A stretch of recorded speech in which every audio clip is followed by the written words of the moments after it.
5, 4, 3, 2, 1, and close the door.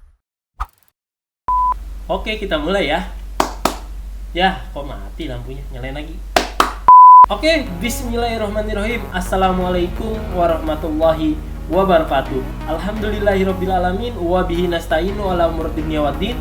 Wassalatu wassalamu ala asyrafil anbiya'i wal mursalin wa ala alihi wa sahbihi ajmain, amma ba'du.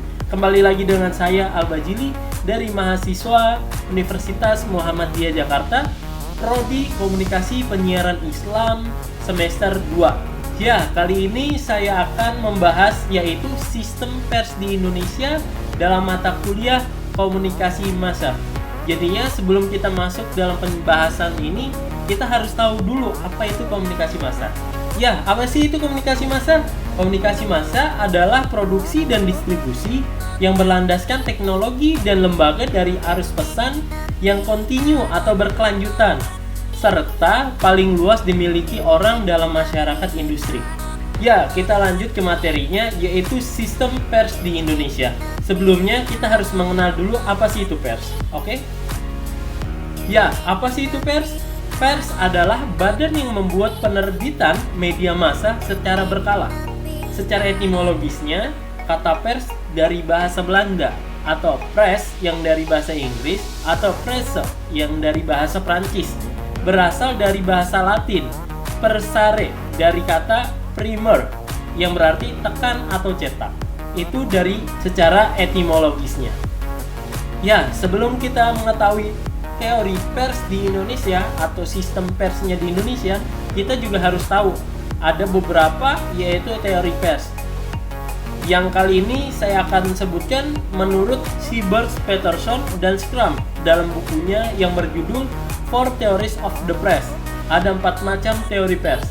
Yang pertama adalah otoriter, yang kedua adalah liberal, yang ketiga adalah komunis, yang keempat adalah memiliki tanggung jawab sosial.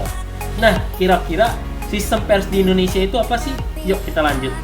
Ya, sudah kita ketahui sistem pers di Indonesia adalah tanggung jawab sosial. Pers di Indonesia telah diatur oleh Undang-Undang Nomor 40 Tahun 1999.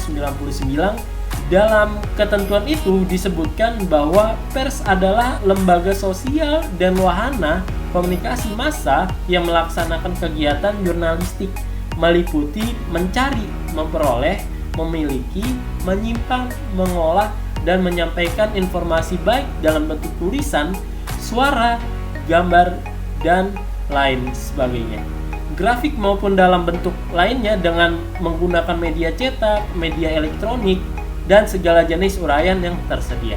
Pers dalam konteks UU nomor 40 tahun 1999 itu lebih ditekankan pada lembaga dari hanya sekadar percetakan, dan hal ini pula yang menyebabkan pers harus memiliki tanggung jawab sosial sebagai sebuah lembaga.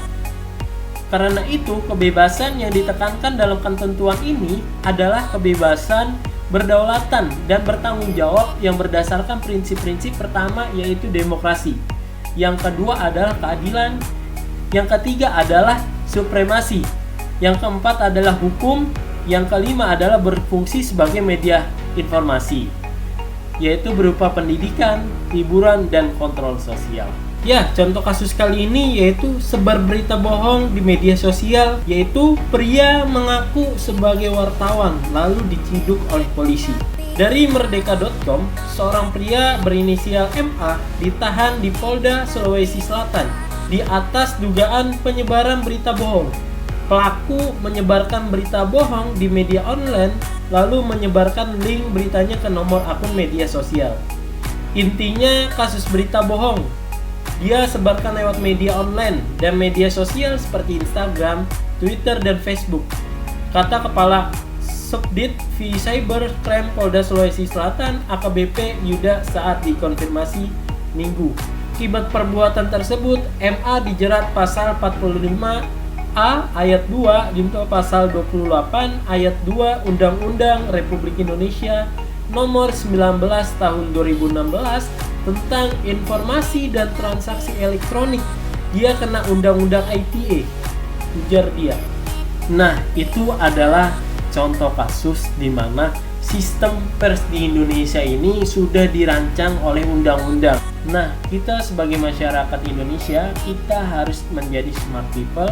Kita jangan kemakan berita-berita hoax sebelum kita tidak tahu sumbernya tersebut. Mungkin cukup sekian dari saya. Apabila ada kesalahan, itu hanya dari diri saya sendiri. Apabila ada kebenaran, itu hanya milik Allah SWT. Lastu khairum minkum walastu ahsanu minkum. Jangan lupa di subscribe channelnya, yaitu 4K Studio. Mantap, 4K Studio itu adalah channel YouTube saya. Ini adalah channel tugas saya. Oke, buat teman-teman sekalian, jangan lupa di subscribe channel YouTube saya, yaitu 4K Studio. Mungkin cukup sekian dari saya. Syukran, wassalamualaikum warahmatullahi wabarakatuh.